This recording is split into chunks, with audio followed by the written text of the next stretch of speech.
ಪುನೀತ್ ರಾಜ್ಕುಮಾರ್ ಅವರು ವಿಧಿವಶರಾಗಿ ಸಾಕಷ್ಟು ದಿನಗಳಾದರೂ ಕೂಡ ನಾವು ಅವರ ಆ ಸಾವಿನ ನೋವಿಂದ ಇನ್ನೂ ಕೂಡ ಹೊರಗಡೆ ಬಂದಿಲ್ಲ. ಆ ನೆನಪು ಪದೇ ಪದೇ ಕಾಡ್ತಾ ಇರುತ್ತೆ. ಅವರ ಸಿನಿಮಾಗಳನ್ನು ನೋಡಿದಾಗ, ಅವರ ಕಾರ್ಯಕ್ರಮಗಳಲ್ಲಿ ಅವರು ಭಾಗಿಯಾಗಿದ್ದನ್ನು ನೋಡಿದಾಗ, ಅಥವಾ ಬೇರೆ ಬೇರೆ ಒಂದಷ್ಟು ಸಂದರ್ಭಗಳನ್ನು ನೋಡಿದಾಗ ನಮ್ಮೆಲ್ಲರ ಮನಸ್ಸಿಗೂ ಕೂಡ ನೋವಾಗುತ್ತೆ. ಹೀಗಾಗಿ ಪುನೀತ್ ರಾಜ್ಕುಮಾರ್ ಅವರ ಬಗ್ಗೆ ಈಗಲೂ ಕೂಡ ಜನ ಮಾತನಾಡ್ತಿದ್ದಾರೆ, ಈಗಲೂ ಕೂಡ ಚರ್ಚೆ ಮಾಡ್ತಿದ್ದಾರೆ, ಅವರ ಗುಣಗಳನ್ನು ಹೊಗಳುವಂಥ ಕೆಲಸವನ್ನು ಮಾಡ್ತಿದ್ದಾರೆ. ಬಂಧುಗಳೇ, ಇವತ್ತಿನ ಈ ಸ್ಟೋರಿಯನ್ನು ನೀವು ನೋಡ್ತಾ ಹೋದರೆ ಪುನೀತ್ ರಾಜ್ಕುಮಾರ್ ಅವರ ಬದುಕಿನ ಒಂದಷ್ಟು ಘಟ್ಟಗಳ ಪರಿಚಯ ನಿಮಗಾಗ್ತಾ ಹೋಗುತ್ತೆ. ಶಶಿಧರ್ ಭಟ್ ಅಂತ ಹಿರಿಯ ಸಿನಿಮಾ ಪತ್ರಕರ್ತರು ಹೌದು, ಸಾಕಷ್ಟು ವಾಹಿನಿಗಳಲ್ಲಿ ಈಗಿನ ಸುವರ್ಣ ಚಾನಲ್ ಎಡಿಟರ್ ಆಗಿ ಕೆಲಸ ಮಾಡಿದ್ರು, ಆನಂತರ ಕಸ್ತೂರಿ ವಾಹಿನಿಯಲ್ಲಿ ಸಂಪಾದಕರ ಕೆಲಸ ಮಾಡಿದ್ರು, ಸುದ್ದಿ ಟಿವಿಯಲ್ಲಿ ಸಂಪಾದಕರಾಗಿಯೂ ಕೂಡ ಕೆಲಸ ಮಾಡಿದ್ರು. ಅದಕ್ಕೂ ಮಿಗಿಲಾಗಿ ಅಣ್ಣವರ ಫ್ಯಾಮಿಲಿ ಜೊತೆಗೆ ಉತ್ತಮವಾದಂಥ ಬಾಂಧವ್ಯವನ್ನು ಹೊಂದಿದ್ರು. ಹಾಗೆ ಪುನೀತ್ ರಾಜ್ಕುಮಾರ್ ಅವರನ್ನು ಕೂಡ ಸಾಕಷ್ಟು ಸಂದರ್ಭದಲ್ಲಿ ಅವರು ಸಂದರ್ಶನವನ್ನು ಕೂಡ ಮಾಡಿದ್ದಾರೆ. ಅವರು ಒಂದು ಸುದೀರ್ಘವಾದಂಥ ಬರಹವನ್ನು ಬರೆದಿದ್ದಾರೆ. ಆ ಬರಹ ನೋಡ್ತಾ ಇದ್ದರೆ ನಮ್ಮೆಲ್ಲರಿಗೂ ಕೂಡ ಪುನೀತ್ ರಾಜ್ಕುಮಾರ್ ಅವರ ಬದುಕಿನ ಇನ್ನಷ್ಟು ವಿಚಾರಗಳು ತಿಳಿತಾ ಹೋಗುತ್ತೆ. ನಿಮಗೂ ಪುನೀತ್ ರಾಜ್ಕುಮಾರ್ ಅವರ ಆ ಬದುಕನ್ನು ಪರಿಚಯಿಸುವಂಥ ಕಾರಣಕ್ಕಾಗಿ ಅವರ ಬರಹವನ್ನು ಕಂಪ್ಲೀಟ್ ಆಗಿ ನಾನು ನಿಮ್ಮ ಮುಂದೆ ಇಡ್ತಾ ಹೋಗ್ತೀನಿ. ಅವ್ರು ಏನು ಬರೆದಿದ್ದಾರೆ ಅದನ್ನು ಕಂಪ್ಲೀಟ್ ಆಗಿ ಓದ್ತಾ ಹೋಗ್ತೀನಿ, ಕೇಳಿಸ್ಕೊಳ್ಳಿ ಬಂಧುಗಳೇ. ಇದು ಶಶಿಧರ್ ಭಟ್ ಅವರು ಬರೆದಂಥ ಬರಹ. ಅದು ಮಧ್ಯಾಹ್ನದ ಹೊತ್ತು. ನಾನು ಡಾಕ್ಟರ್ ರಾಜ್ಕುಮಾರ್ ಅವರ ಸಿನಿಮಾ ಒಂದರ ಚಿತ್ರೀಕರಣ ನೋಡಿ ವರದಿ ಮಾಡೋದಕ್ಕೆ ಚಾಮುಂಡೇಶ್ವರಿ ಸ್ಟುಡಿಯೋಗೆ ಹೋಗಿದ್ದೆ.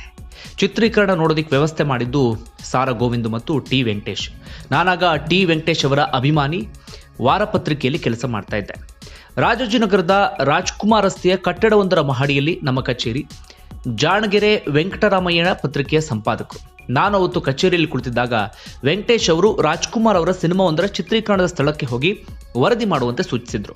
ಅವರೇ ವಾಹನದ ವ್ಯವಸ್ಥೆಯನ್ನು ಕೂಡ ಮಾಡಿದರು. ಚಿತ್ರೀಕರಣವನ್ನು ಸ್ವಲ್ಪ ಹೊತ್ತು ನೋಡಿ ಡಾಕ್ಟರ್ ರಾಜ್ಕುಮಾರ್ ಅವರ ಮಿನಿ ಸಂದರ್ಶನ ಮಾಡಿ ಅಲ್ಲಿಂದ ಹೊರಡಬೇಕು, ಊಟ ಮಾಡಿಯೇ ಹೋಗಬೇಕು ಅಂದರು ಪಾರ್ವತಮ್ಮ ರಾಜ್ಕುಮಾರ್. ಅದು ಡಾಕ್ಟರ್ ರಾಜ್ಕುಮಾರ್ ಅವರ ಸಂಸ್ಥೆಯ ಸಂಪ್ರದಾಯ. ಮಧ್ಯಾಹ್ನದ ಹೊತ್ತಿಗೆ ಹೋದರೆ ಊಟ ಇಲ್ಲದೆ ಯಾರನ್ನೂ ಕೂಡ ಅವರು ಹಾಗೆ ಕಳಿಸ್ತಾ ಇರಲಿಲ್ಲ.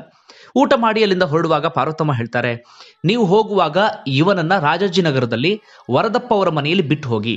ನಾನು ಸರಿ ಅಂದೆ. ಅವರದೇ ಕಾರು, ನಾನು ಡ್ರಾಪ್ ತೆಗೆದುಕೊಳ್ತಿದ್ದವನು. ಅವನು ಪುನೀತ್ ರಾಜ್ಕುಮಾರ್. ಆಗ ಆತನಿಗೆ 10 ವರ್ಷ ವಯಸ್ಸು. ಸರಿ ಅಂತ ನಾನು ಡಾಕ್ಟರ್ ರಾಜ್ಕುಮಾರ್ ಅವರ ಪ್ರೊಡಕ್ಷನ್ ಮ್ಯಾನೇಜರ್ ನೀಡಿದ ಅಂಬಾಸಿಡರ್ ಕಾರು ಹತ್ತಿದೆ, ಜೊತೆಗೆ ಪುನೀತ್. ಅವನ ಕೈಯಲ್ಲಿ ಒಂದು VHS ಇತ್ತು. ಅದನ್ನು ತೆಗೆದುಕೊಂಡು ವರದಪ್ಪ ಅಂದರೆ ಚಿಕ್ಕಪ್ಪನ ಮನೆಗೆ ಪುನೀತ್ ಹೊರಟಿದ್ದು. ನಾನು ಮೊದಲ ಬಾರಿಗೆ ಪುನೀತ್ ರಾಜ್ಕುಮಾರ್ ಎಂಬ ಅದ್ಭುತ ನಟನನ್ನು ನೋಡಿದ್ದು, ಮಾತನಾಡಿದ್ದು.